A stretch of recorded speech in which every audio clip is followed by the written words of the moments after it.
नमस्कार। अरे वाह, तू तो व्यापारी बन गया।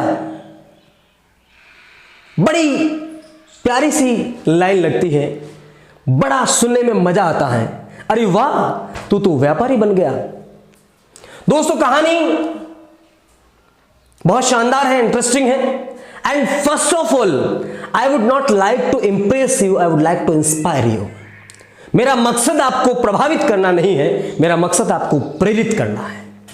मैं मेरे जीवन में किसी भी वीडियो में कोशिश ये नहीं करूंगा कि आप मुझसे प्रभावित हो और मेरे साथ जुड़े। नो माय डियर फ्रेंड्स, मेरा सिर्फ एक ही मकसद रहेगा कि आप प्रेरित हो और जीवन में कम्युनिकेशन स्किल का क्या महत्व है, पब्लिक स्पीकिंग का क्या महत्व है, लोगों के सामने दिल से बोलने का क्या महत्व है, और बोलने वाले किस प्रकार बिना ज्यादा एजुकेशन के हजारों लोगों के बीच में अपनी बेहतरीन रेपुटेशन, अपना एक अच्छा स्थान बना लेते हैं, अच्छा नाम बना लेते हैं। सज्जनों, जैसा कि हम सभी जानते हैं कि हम 24 घंटे में से लगभग अगर 8 घंटे सोते हैं तो 16 घंटे जगते हैं, और उनमें से तकरीबन सारे के सारे टाइम देख लो 16 घंटे हमें स्पीकिंग की जरूरत पड़ती है।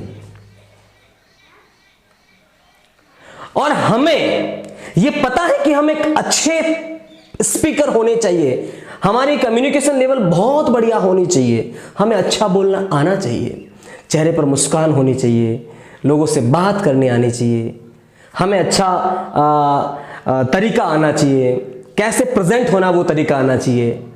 अगर सब कुछ हमें पता है, हम सब चीज अच्छे से जानते हैं, तो फिर मुझे ये बात समझ में नहीं आ रही है कि आखिर क्यों, आखिर ऐसा क्या है कि हम इस पर ध्यान नहीं देते।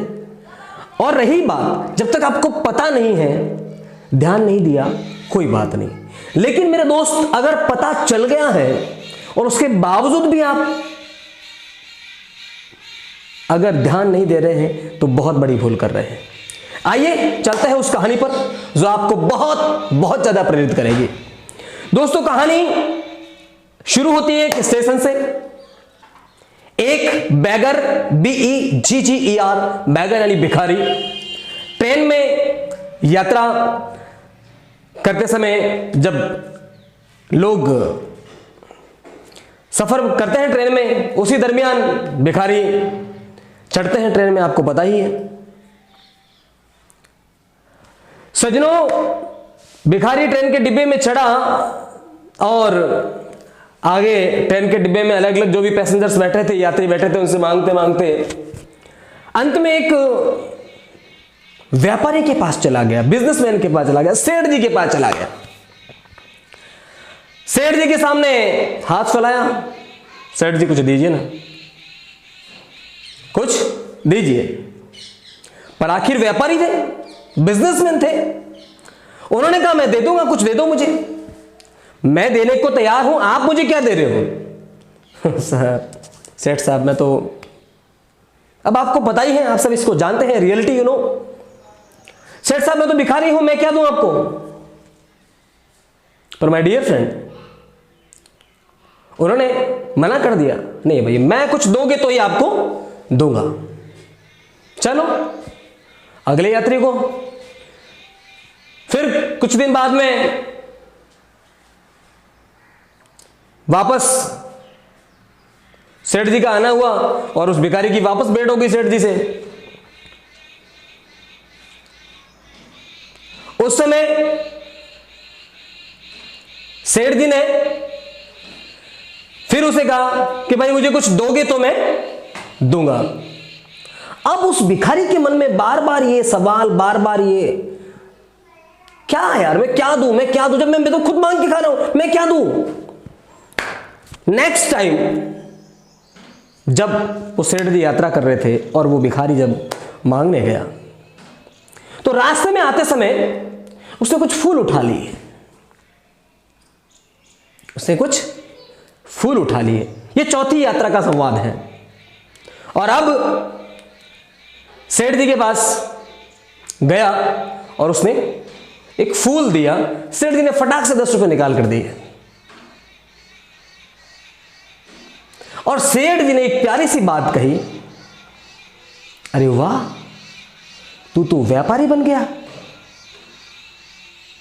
तू तो व्यापारी बन गया। कुछ समय बाद अब ये बात जो सेठ जी की थी वो उस व्यापारी के दिमाग में घर कर गई।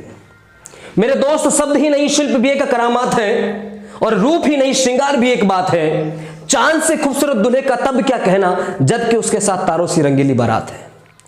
शब्द कभी कभी ऐसे शब्द आते हैं ना, जिंदगी में परिवर्तन कर देते, बहुत बड़ा परिवर्तन कर देते, मेगा चेंज। और यही कुछ हुआ उस भिखारी की जिंदगी में। समय बीतता गया। कुछ समय बाद जब उस स्टेशन पर वापस सेठ जी आए तो उन्होंने देखा कि वो भिखारी बिल्कुल जेंटलमैन शूट बूट में खड़ा था और सेठ जी को आते देख अब भला भूल कैसे सकता है उस शख्सियत को जिन्होंने जिंदगी बदली है, कतई नहीं हो सकता। जी ही देखा, सेठ जी नमस्कार, बहुत बहुत शुक्रिया आपका। अरे भाई मैंने आपको पहचाना नहीं। सेठ जी मुझे नहीं पहचाना आपने? सेठ जी मैं जो ट्रेन में आपके पास मांगने आया था और आपने कहा था कुछ दोगे तो दूंगा, कुछ दोगे तो दूंगा। मैंने दूसरी बार भी आपसे मांगा लेकिन आपने मना कर दिया। मैंने तीसरी बार जब आपको फूल दिया तब आपने मुझे 10 रुपए दिए और आपने मुझे एक शब्द जो कहा था, अरे तू तो व्यापारी बन गया, और वो शब्द मेरे दिमाग में बैठ गया गुरुजी, वो शब्द मेरे दिमाग में बैठ गया गुरुजी, क्योंकि उन्होंने रास्ता दिया तो अब वो सेठ जी की जगह उसके गुरुजी बन गए ना, मार्गदर्शक थे वो। अब उसने बड़े दिल से कहा, सेठ साहब मेरे गुरुजी, आज आपकी बदौलत इस स्टेशन के आसपास जितनी भी फूलों की जो लॉरियां हैं या फूल जितने भी सप्लाई होते हैं वो इस नाचीज के होते हैं, इस छोटे से बिजनेसमैन के होते हैं जो अब भिखारी नहीं व्यापारी बन गया है। दोस्तों कहानी कैसी लगी है कमेंट बॉक्स में जरूर दीजिएगा, और आपके कमेंट जो है वही मेरा मोटिवेशन होता है, वही मुझे न्यू स्टोरी शेयर करने के लिए इंस्पायर करता है। And I would like to share you. मैं सिर्फ इतना ही कहना चाहूंगा कि मुश्किलें दिल के इरादे आजमाती हैं और सपनों से दिल के पर्दे हटाती हैं। मुश्किलें दिल के इरादे आजमाती हैं और सपनों से दिल के पर्दे हटाती हैं।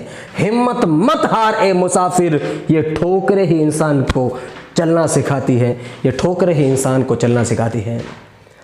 एंड जो मेरे साथी फर्स्ट टाइम इस वीडियो को देख रहे हैं, अंत में मेरी यही गुजारिश रहेगी, चैनल को सब्सक्राइब जरूर करें, और अगर आदत है आपकी अच्छी बातें शेयर करने की और मेरे वीडियो में आपको 1% भी अगर कोई अच्छा ही लगे तो बिल्कुल अपने दोस्तों के साथ शेयर जरूर करें, और साथ ही चैनल को सब्सक्राइब करें और पास ही में बनी हुई बेल आइकन पर क्लिक करें ताकि जब जब भी हम नया वीडियो बनाएं तो सबसे पहले आपके फोन में नोटिफिकेशन की बेल बजती रहे, और लाइक करना ना भूलें। Wish you all the best. मिलेंगे नेक्स्ट वीडियो में very soon. You will rock।